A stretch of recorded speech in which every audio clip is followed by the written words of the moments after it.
When I come around, got the whole thing wobbin'. Obviously, our final topic, we're going to go week by, every time we do a podcast, we will do a different division.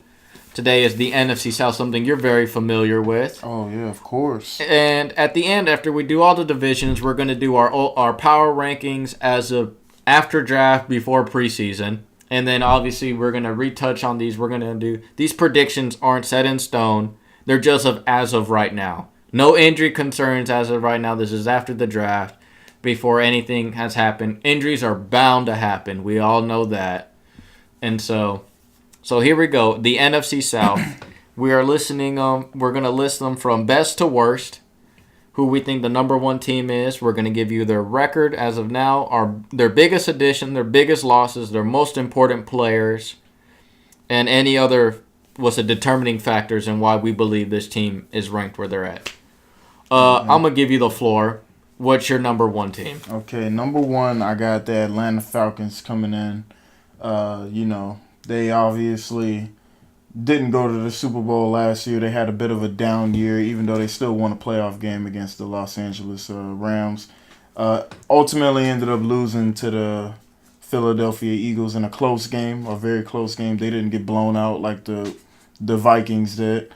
They still got most of that Super Bowl run team, though. They still got their quarterback, Matt Ryan. They got Julio Jones, best receiver in football. Their defense actually improved a lot. The defense was somewhat carrying the offense last year in the playoffs. So I'm thinking that the Falcons are going to get it together this year. Really, their offense was struggling.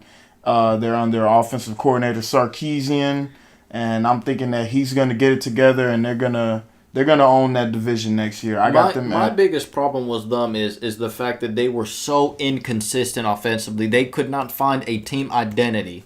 It's like you have a lot of toys to play with, and you don't know which one you want to, and you end up playing with whatever you want. Like, it's something that's not as fun because you have like Julio Jones, not enough red zone touches.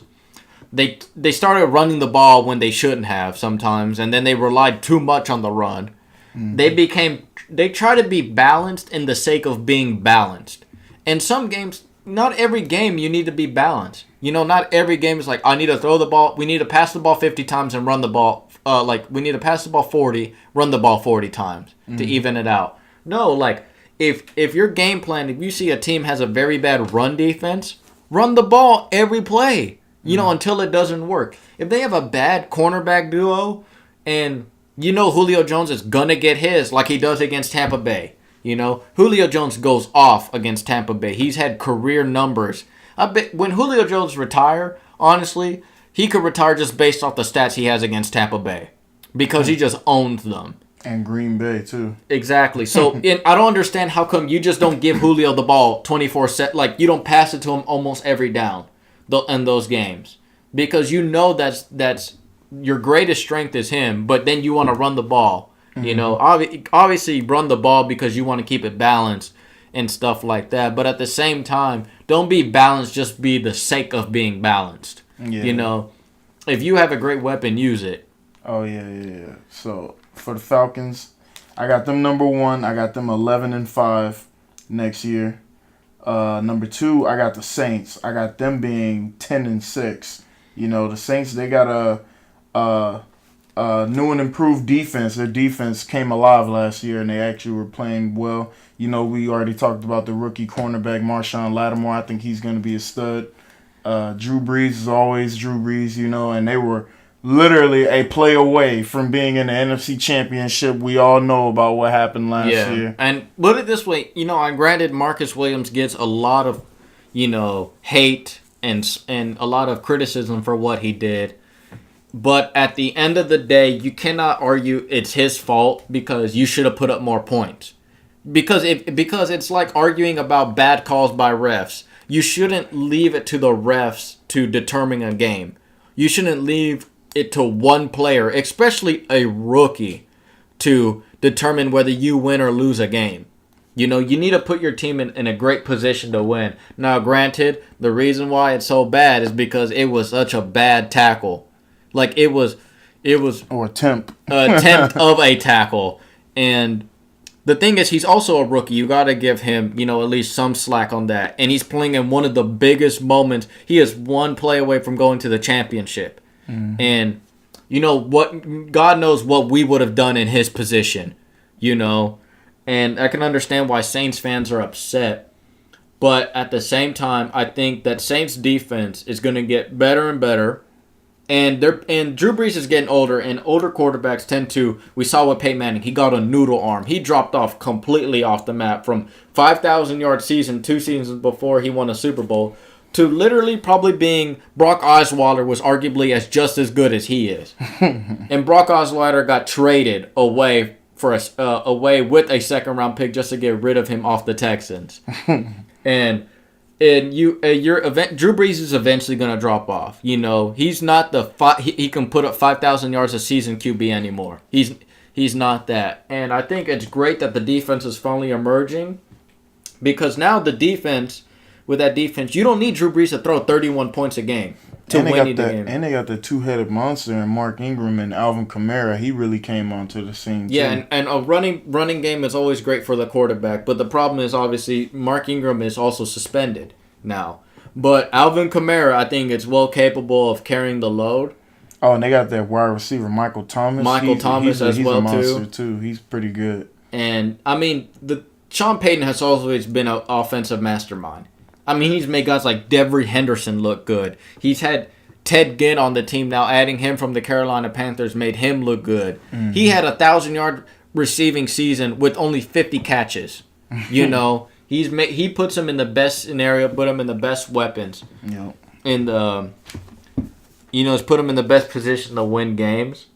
And I think Drew Brees, like I said, you don't, and especially in that division where you play against the Falcons, you play against teams that have good quarterbacks, franchise quarterbacks. You need a defense in order to stop them, because Drew Brees, being the older guy in the division, you're almost asking too much of him to be like, hey, we need you to win a shootout 6 games a year. Mm-hmm. That's going to take its toll on the guy. And and also the reason why they won a Super Bowl was based on having a great defense. Mm-hmm. And you're lucky that you got, they had Drew Brees in his prime then. But the reason why they were so successful was that defense. But on to your next number 3 team. Number 3, I got the Carolina Panthers. I got them going 8-8. They're not a bad team by any means, but like you alluded to earlier, NFC South is probably the most competitive division in all of football. You got. I say it's the hardest division by far, because you have teams that, one, you already have 3 quarterbacks that have been to a Super Bowl in that division. Yep. You have Drew Brees, who's won one. You have Cam Newton, who's been there, and so has Matt Ryan on there. You have a bona fide Hall of Famer in the division. You also have Matt Ryan, who consistently puts up numbers. And every team's offense is explosive. Jameis Winston and Mike Evans also put up numbers on a given day when they can play. Yep. And so it's even though they may be 8-8, and Panther fans may be upset that it's at 8-8 because their window has been closing ever since that 15-1 season. Mm-hmm. But look at the division. It is tough to get a game. Yep. Like 8-8 is like that team. If it was any other division, they'd probably be the 1 through 3. I agree with you on this, that these teams could be the number 1 team in other divisions right now. Definitely. That's why all 3 of them last year, they had pretty good records. I think it was like they all had winning records last year. All went to the top 3 went to the playoffs. So yeah, NFC South is definitely the best division in football right now. And then number 4, obviously I got the Buccaneers. I got them going 6-10. They're not a terrible team, but they're just in a really tough division right now, and I just don't think they're ready yet player wise. They don't have all the pieces that they need. Their defense is their biggest concern, because the biggest great thing that we talked about the Saints was the fact that they had a good defense to help with their quarterback. Jameis Winston is not ready yet to carry that load on the team, to be like, hey, Jameis, we need you to win a shootout every single day. The defense, they need a good defensive line. They haven't had guys like you had your replacement at D tackle with Gerald McCoy, but you have not had paired him up with anybody. But as I'm going to get to when I get to my list, they have added some great pieces around him, though. But it's just like you said, when you play in a tough division, there's winners and there's losers. And Tampa Bay arguably is a good team. Like, they at best they can go 8-8. They can surprise some teams. But you're playing against the Panthers and all these other guys, like we have alluded to, and that's just so much talent. Like, what are you gonna do with that? You know. I'll run with my list. It's actually the same thing, pretty much. Maybe the numbers are a bit differently. Atlanta Falcons. I have them at 12-4. My biggest addition is Calvin Ridley. He instantly is first of all, he's gonna be the slot receiver, and he's instantly already one of the better slot receivers in the game just coming off. You get a guy who most people rate as the number one wide receiver in the draft, falling to 23. And you have guys, Julio Jones already demands a double team. Mohamed Sanu can get his on any given day. And now you have a guy like Calvin Ridley, and then you have Matt Ryan throwing the ball. It's such a great offense. You're just adding more pieces. You might as well add more pieces to something that's already great. And he's also a good future replacement to not Julio, but to Mohamed Sanu and all that stuff. So that way, when Julio Jones eventually deteriorates, you have a young guy in Calvin Ridley to make that smooth transition over the changing of the guard. But that is far from now. That could be almost 5 to 10 years down the line from then on out. Yep. Their biggest loss is Dontari Poe. A guy who was... His stats will never show you how good he is, because he's a guy who's a double teamer. A guy like Vince Wilfork. Vince Wilfork does known because, one, he's big and fat, and all that and stuff. And he got a couple interceptions. Believe it or not, that's crazy. But the thing is that, him being is Vince Wilfork demanded a double team, and he was a big space eater for other guys to be successful. And Dontari Poe was that. You saw that with Vic Beasley emerging and all that, and other players getting a lot of sacks. And another biggest addition, I think, is probably going to, I don't know, maybe outperform Calvin Ridley, but Isaiah Oliver, cornerback drafted out of Colorado. He's a big corner, about 6 foot to 6'1", and he's eventually going to be the number 2, pairing next to Trufant. This may be the next great duo. If Isaiah Oliver does live up, he had a first-round billing to some teams. He will... And it's great because you move Alford into a better position that he's more suited to, because Alford is a more faster, quicker guy who can play the nickel, I believe, at a very high level. And just like their offense, you have 3 great receivers. You now have 3 good corners. Trufant being the shutdown guy, and he's the one who can follow your number 1 no matter who it is. You have Isaiah Oliver, who's a big physical corner, who can... In that division, a guy like, even Mike Thomas, he can hold on against him. He can go against guys like Devin Funchess, who isn't physically gifted being a slower, bigger receiver. You got a guy, Isaiah Oliver, who could be 6'1" and can pressure him off the line. And any quick, fast guys, you have Alford right there at the nickel, and I think that's a good addition to him. Most important player to me, Matt Ryan. At the end of the day, it goes to the quarterback. Success goes to the quarterback in that offense. Nope. Biggest X factor is Calvin Ridley.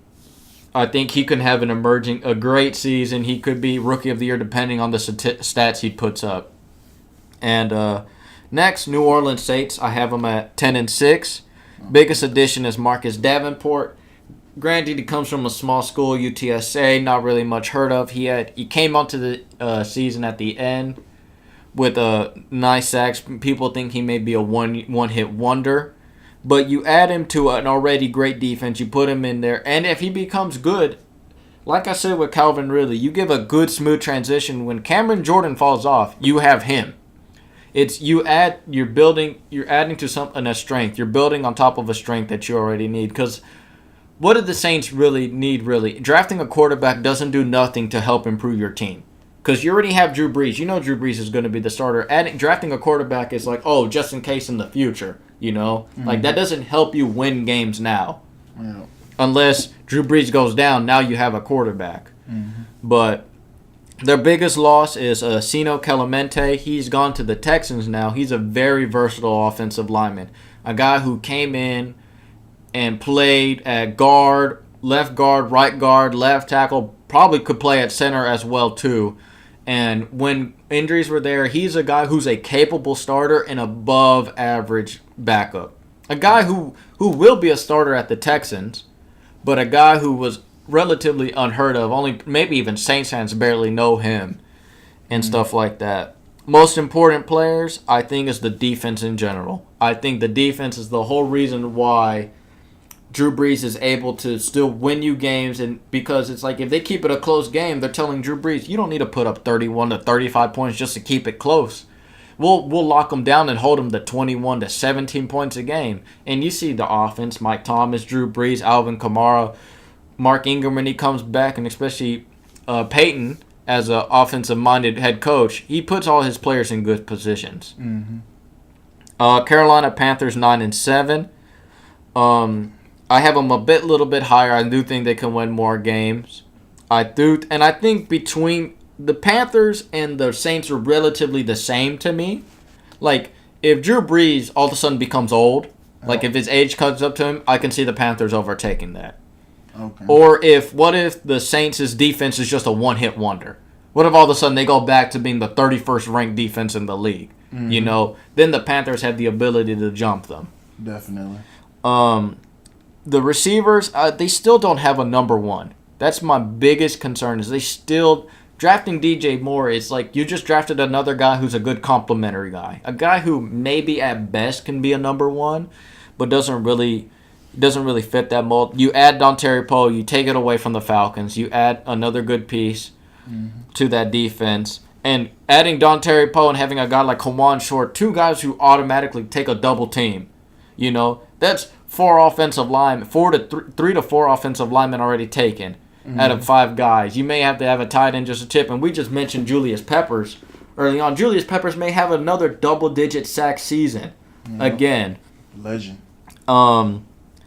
They also, other additions, DJ Moore, Dontari Poe, Dante Jackson, a guy who was LSU fans know about him, a great cornerback out of LSU, very physically, very fast, and they still need a replacement to Josh Norman. They have yet to find a good shutdown corner they had in Josh Norman, and letting him go, almost walk for free, it seems like, and I think it was a bad business decision to let them go. Yep. Their biggest loss is Kurt Coleman. He was a good defensive leader, very vocal leader. Now, granted, his interceptions have gone down. I believe they went from 7 to 4 to now 0. But at the same time, he was more than just an interception machine. He was a good tackler. He was a good run-defending cornerback and could cover and hold his own. But now, losing him, it's still a big loss. Granted, you don't get the interceptions. Most important players are the receivers. I've been saying this all throughout this podcast. They still don't have a number one. And Cam Newton, granted, I think that 15-1 season was a bit of a fluke. I don't think they were a 15-1 team. Because if you look at all-time teams, that's almost undefeated. That's an undefeated team. They only lost one game that whole season because they went to the Super Bowl and then lost the Super Bowl. They lost to the Falcons that year, huh? I think that was the only time they lost was to the Falcons that year. But still, one game, And they didn't win with the number. They had Calvin Benjamin, but he still hasn't proven that he's a true number one. He's just a big body receiver. When you're 6'5" and 250 pounds, like not a lot of cornerbacks can touch that at all. And lastly, Tampa Bay Buccaneers 6-10. Their biggest addition has been Jason Pierre-Paul, Vinny Curry, Vita Vea. You just added 3 new pieces to that defensive line next to Gerald McCoy. Jason Pierre-Paul, one, is a physically gifted guy. I remember him in the draft process. He was doing backflips and cartwheels at 6'5", 270 pounds. Now, granted, as physically gifted he isn't that smart because he blew off his hand with a firework. And this is true. But even with that, listen, you don't need those fingers in order to sack the pass rusher, as he's proven that. He's still a very good guy, And even he kind of still performed very well there with the Giants. And Vinny Curry. A lot of the Eagles fan may know of him, and he may not have a lot of sacks known to his name because he's behind a lot of players on that defense. There was Chris Long. There was Brandon Graham, Timmy Jernigan, Fletcher Cox, all those guys were above him. And, you're the fifth guy on the depth chart. It's hardly to get any touches, especially those guys who had career years that year. Well, maybe not Fletcher Cox and Timmy Jernigan, but Brandon Graham finally lived up to his first-round pick. And Vinny Curry, who was a relatively low-drafted guy, now has a chance to be a starter, playing next to Jason Pierre-Paul, Vita Vea, who to me reminded me a lot of Dontari Poe, coming out of he may be fat and big, obviously, but Dontari Poe is way more physically gifted than people give him credit for. There's a reason why the Falcons and the Chiefs put him at fullback and also made him throw a pass because he's actually way more physically gifted than people give him credit for. Vita Vea is within that same mold as him. He's just not a fat guy. He's a guy who can rush the passer and get to the quarterback. Has moves to his repertoire. Very nimble guy being that big. And Ronald Jones adding to the running back. They lose They lose Doug Martin to the Raiders. Doug Martin was already losing. He's going down in career years. Yep. His first 2 seasons he exploded. Muscle hamster and everything like that. But since then he's never touched that status again.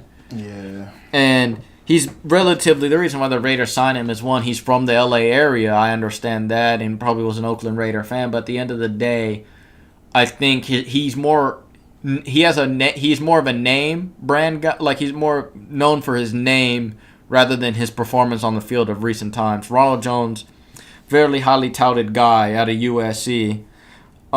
Biggest loss is none. They didn't really lose anybody. They gained more than they lost. There wasn't a big notable guy that they lost in free agency or injuries or, as of now, or retirement. Mm-hmm. But most important player, both me and you can agree to, is Jameis Winston. Yeah. Listen, you're playing in a division filled with great quarterbacks, multiple Pro Bowl quarterbacks, multiple All-Pros, MVPs, Super Bowl MVPs. Multiple MVP winners, and Drew Brees, and Matt Ryan, and Cam Newton as well too. MVP. And Jameis Winston, has to live up to that first round overall pick. Mm-hmm. And he needs to finally start, being a team leader. Granted, he's being one of the boys. And he's like, oh, I want to eat this W and whatnot. Yeah, you can be cool, but the thing is, he needs to elevate and take his team to the next level. Mm-hmm. And I think he has the skill set and the potential to do that. The problem is just that he's too worried about being cool with the homies. There's nothing wrong with it. There's nothing wrong with having friends. But at the same time, go out there and just put the team on your back and he's a big turnover machine. That's also one of his biggest concerns. Yeah. And granted, when you have Mike Evans, who's also a big, physically gifted receiver in the division, you tend to he's 6'5", he can catch anything. Maybe he trusts him a bit too much. Mm-hmm. But at the same time, he needs to elevate his game. And a lot of people had high hopes for Tampa Bay last year. They thought Tampa, because everybody written the Saints off last year. If we were going to do this list entering last season, we probably would have had the Saints probably relatively lower because of that. 4 or 3. Yeah, and Tampa Bay would have been a bit higher because Jameis Winston, that was his time to step up. It was his time to prove himself that he was a good quarterback. Yeah. But yeah, other than that, there hasn't been any other news that pop up. And as of recording today, the Tuesday the 15th, around 4:30, nothing else important has happened. The only breaking news we got today was Carolina Panthers being sold, which is funny enough that we're talking about the NFC South so much today. Yep. So that was good to hear all that. And that's it for now. All right. We'll talk to y'all